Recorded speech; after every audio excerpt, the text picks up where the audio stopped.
성경 신학을 교랑 역할을 한다. 여기 성경 자체 역사, 성경은 서술을 하는데 이 내용을 잘 주석을 해서 중심 주제를 탐구를 하죠. 그 탐구한 내용이 이제 교의학 앞까지 이제 가는 역할을 한다는 거죠.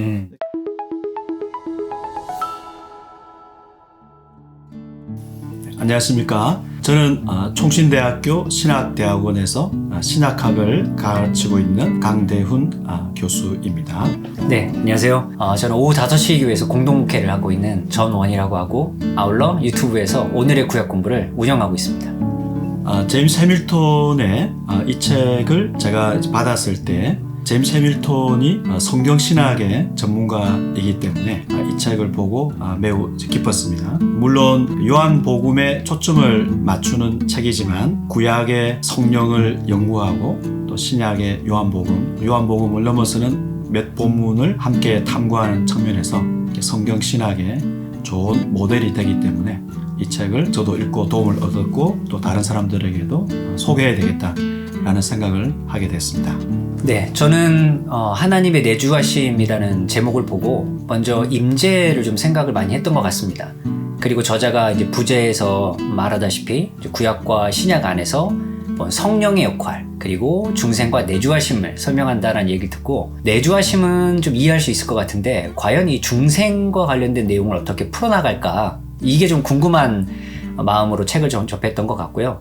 그러다 보니까 이제 구약에서 신약으로 흘러가는 나름의 흐름을 저자가 잘 잡은 부분도 이해가 됐고 한편으로는 이런 중생과 관련된 교리적인 부분을 이 학자가 과연 잘 설명한 게 맞을까? 아니면 이렇게 볼 수도 있는 것일까?에 대해서 저 나름대로의 궁금함과 또 여러 비평점들을 가지고 아마 이 책을 보게 된 것 같습니다. 그러니까 일단 저는 이 교리와 성서학의 연결이 저에게는 아직도 되게 어려운 지점인 것 같아요. 그러니까 성서학 입장에서 바라보는 것 안에서 과연 교리적인 주제나 어떤 특별한 용어들로 과연 정리를 해낼 수 있을까에 대해서 고민이 많이 있다 보니까 그런 부분을 쉽게 해소하기는 좀 어려웠던 것 같고요. 또 한편으론 저자가 밝히다시피 요한복음이라는 성경을 주제로 이제 구약으로 펼쳐나가고 하니까 이미 중생이라는 교리적 주제 그리고 요한복음이라는 신약의 본문을 상정해준 상태로 이게 펼쳐나가다 보니까 구약이나 그 교리를 벗어난 내용들을 설명할 땐 좀 약간 무리가 아닌가? 아니면 한계점이라고 볼 수는 없을까? 이런 지점을 생각을 했는데 그래서 추천사를 쓸 때 이 책이 무조건 좋은 점만 있다라고 해서 추천하기보다 이런 부분은 나와 생각이 다르고 때로는 모르는 지점이지만 이런 학자들의 생각을 듣고 보고 읽다 보면 내 생각과 정리되는 부분도 있고 때로는 충돌되는 지점이 있다면 대화를 해볼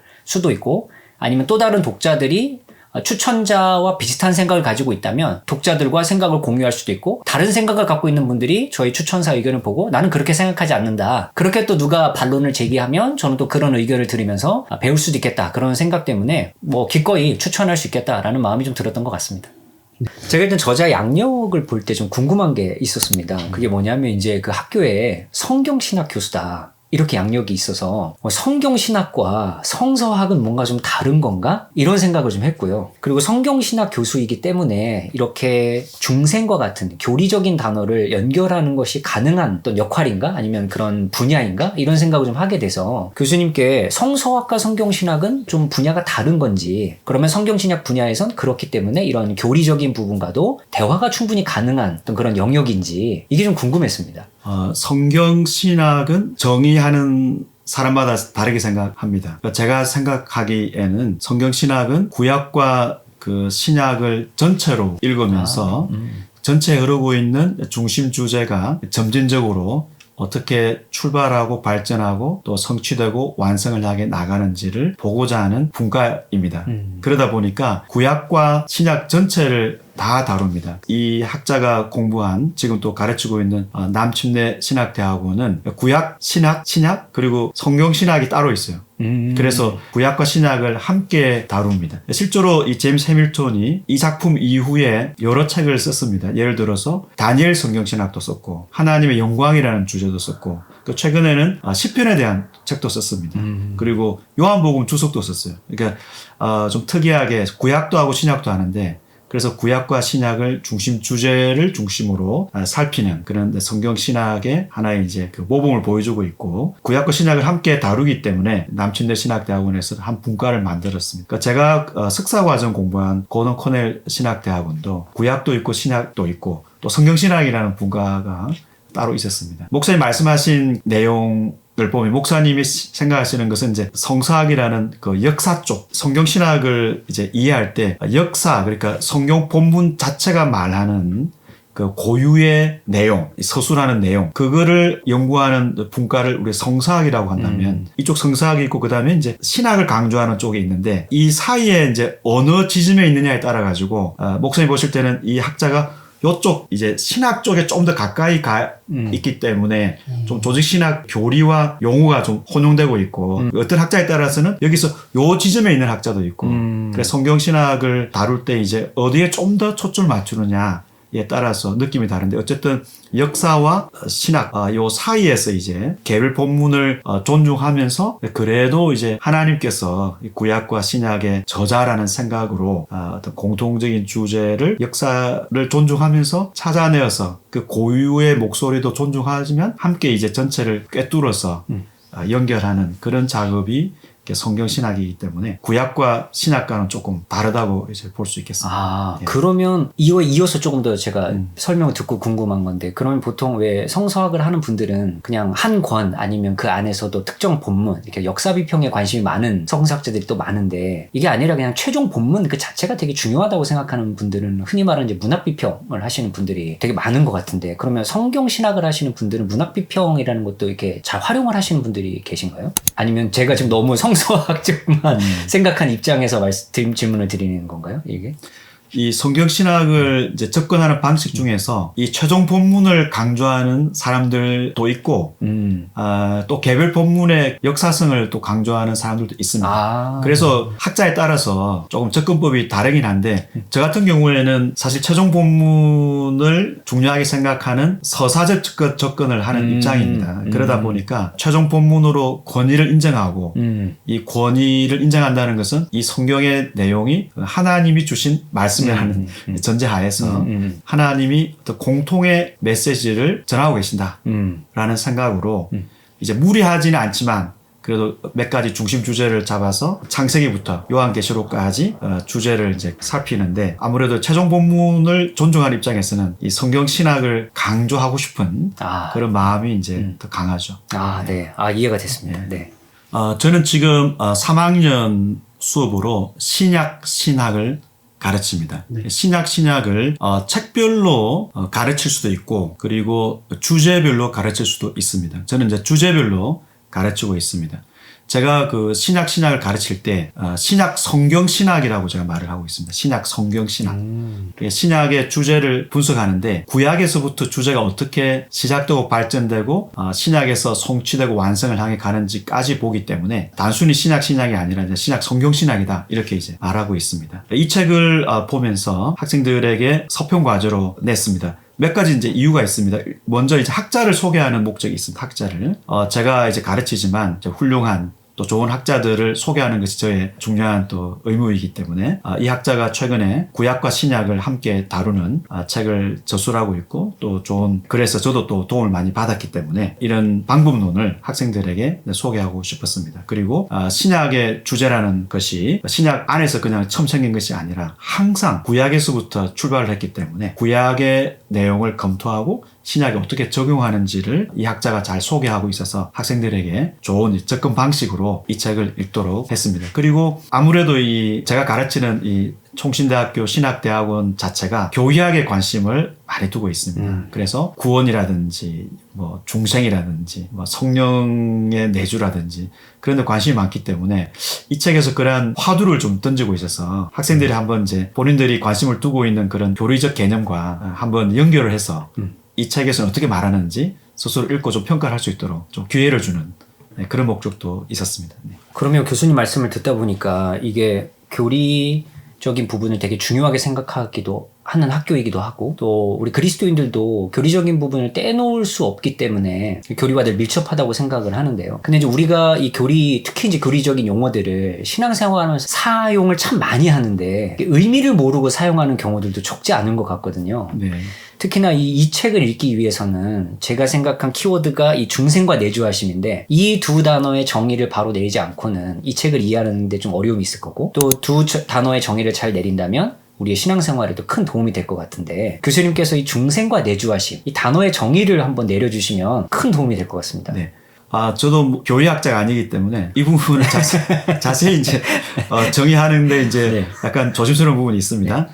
중생은 개혁신학 쪽에서는 구원이 하나님의 전적인 주권으로 능력으로 인간의 능력이 아니라 하나님의 주권으로 주어지는 것이라는 사실을 이제 강조할 때 우리가 구원받는 것을 이제 중생이라는 단어로 사용합니다. 물론 이제 거듭남이라는 용어 자체가 안 나오는 것은 아니고 요한복음에 나오지만 사실은 중생 개념은 있어도 중생이라는 용어가 신약에 보편적이지는 않습니다. 예, 그래서 이 중생은 사람이 하나님의 은혜로 구원받을 때 그때 이제 우리가 중생이다. 어떻게 보면 이제 구원의 서정이라고 구원의 순서에 있어서 중생이 이제 신앙생활의 출발점이다. 이렇게도 볼 수 있겠습니다.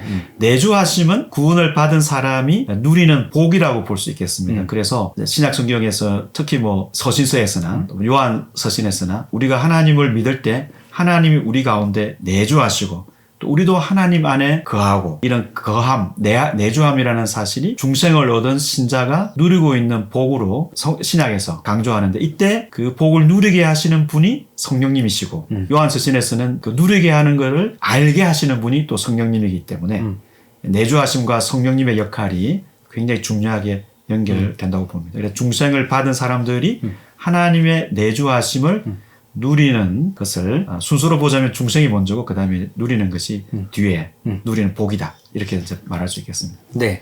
저도 교수님 설명을 듣고 또 이 책에서 말한 것도 상당히 또 비슷했고 충분히 이해가 되는 이제 용어이자 생각이었습니다. 근데 이제 구약을 좋아하는 제 입장에서 어려웠던 게 저자는 중생과 내주하심 사이에 예수님의 높아지심을 되게 중요하게 생각하고 네. 그걸 계기점으로 보는 것 같더라고요. 그럼 예수님이 오시기 전, 그러니까 높아지시기 전에는 중생이라는 것만 있었고 결국 예수님의 뭐 죽음, 부활 뭐 이게 일어나야 내주하심이 있는 것처럼 들리다 보니까 그럼 구약에서는 내주하심이라는 걸 찾아볼 수가 없는 건가? 이걸 그 사이에는 중요한 걸로 생각한다면 근데 성경 신학의 입장에서 생각해보자면 분명히 내주하심도 구약에 있다고 설명할 수 있을 것 같긴 한데 뭔가 이 저자의 의견은 저에겐 약간 이렇게 생각할 수 있을까? 이렇게 싶긴 했는데 어쨌든 저자의 의견이나 교수님께서는 이 내주하심, 구약에 특히 일어나는 예수님의 높아지심이 아직 없음에도 불구하고 어떻게 설명이 가능한지 그게 좀 궁금했습니다. 저자가 예수님의 그 높아지심, 성귀를 성령의 임재와 관련해서 이야기한 이유가 있다고 생각합니다.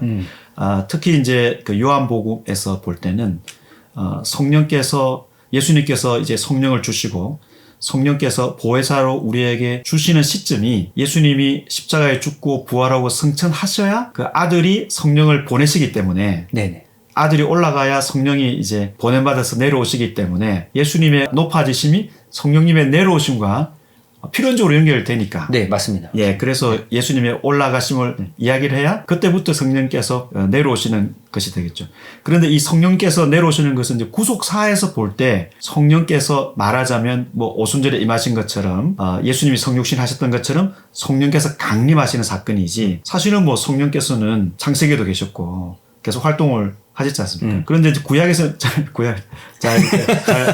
알지, 제가 말씀드리기 좀 그러는데, 이제 이게, 뭐 성전을 통해서, 이 책에도 좀 있긴 있던데, 성전을 통해서 하나님이 백성 가운데 임하고 계심을 보여주시고, 그렇게 이제 하나님의 임재를, 임마누엘을 이제 언약의 목적이니까, 하나님 함께 계심을 그런 성전을 통해서 보여주신다든지, 뭐 몇 가지 방식으로 보여주셨죠. 그런 면에서 성령을 보내시기 이전에도 성령께서 하나님의 영이 활동하셨고 그리고 또 하나님의 임재가 여러 방식으로 그의 백성에게 표현이 되었다고 볼 수 있겠습니다.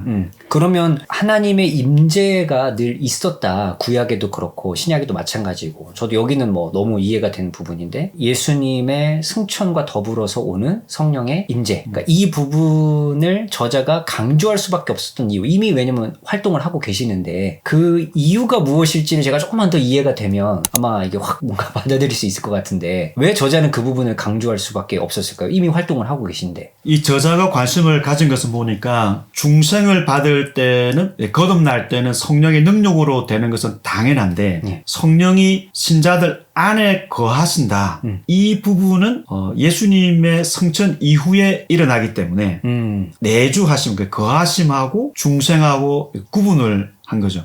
이 사람이 이제 그거를 책을 쓰게 된, 논문을 쓰게 된 계기고 출발점이고 그걸 자기는 찾아냈다고 생각하는 것 같아요.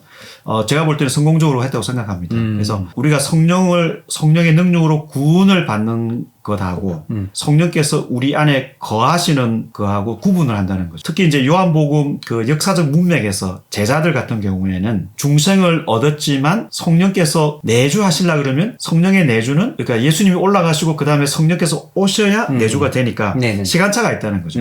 지금 우리야 예수를 믿으면 성령의 능력으로 거듭나서 그 순간 성령께서 내주하시죠. 지금은 그렇지만 이제 요한복음 맥락에서 우리는 예수님이 성천하신 이후에 예수를 믿는 사람이지만 이게 뭐 구원을 받는 사람이 성령의 능력으로 구원받고 성령께서 그 순간부터 우리에게 내주하신다고 우리가 믿습니다. 그러나 예수님이 성천하기 전에 이 맥락에서 뭐 니고데모라든지 대화를 할 때는 예수님이 돌아가시지 않고 부활 성천 안 하셨기 때문에 그 전에는 성령께서 내주하시지는 않았다라고. 성령께서 이렇게 함께 하시거나 또 능력으로 중생을 하시지만 내주한다는 그 개념, 그 용어를 좀 더 구별해서 이 학자가 사용하고 그 내주한다는 거하다라는 이 헬라어 단어를 예수님의 성천 이후에 성령께서 오실 때 국한해서 쓰기 때문에 그 사람들의 중생 시점하고 성령의 내주하심하고 이걸 구분을 해서 분석을 했다고 보입니다. 아, 교수님 말씀 듣고 보니까 좀 이해되는 부분이, 저자보다 훨씬 더 이해되는 부분이 있습니다.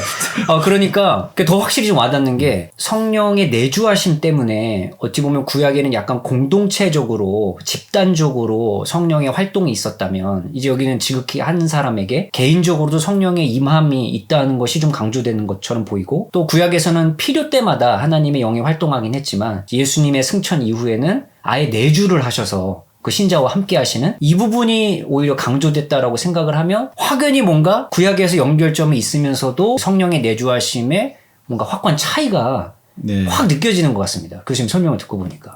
그러니까 요한복음 그 맥락에서 중생과 내주하심을 구분해야 된다고 생각합니다. 근데 우리는 예수를 믿을 때 예수님이 성천하신 이후에 보혜사가 오셨고 그 이후에 예수를 믿기 때문에 지금 성령의 능력으로 구원받은 사람은 성령의 내주를 경험하고 있는 거죠. 그렇죠, 그렇죠. 근데 이 역사적 제자들, 예수님 당시의 제자들은 그 시차가 있는 것이죠. 그렇죠, 그렇죠. 구약과 연결해 보면 당연히 또 구약의 백성들에게 그들이 이제 하나님 백성이 되고 하나님 백성 가운데 하나님께서 임재하신 거하고 보혜사 성령께서 오셔서 그때는 이제 내주하시다라는 단어를 써서 그 백성에게 성령께서 안에 계시는 것을 설명하는 시점이 이제 당연히 이제 차이가 있다 이렇게 이 구원의 서정은 하나님의 구원 역사를 논리적으로 이제 설명해 준 거죠. 이해할 수 있도록. 그런데 구원의 서정이 중요하면서도 성경에 있는 그 내용 중에서 중생이나 또 뭐 성화라든지 그런 내용들의 어떤 풍성한 그 의미를 좀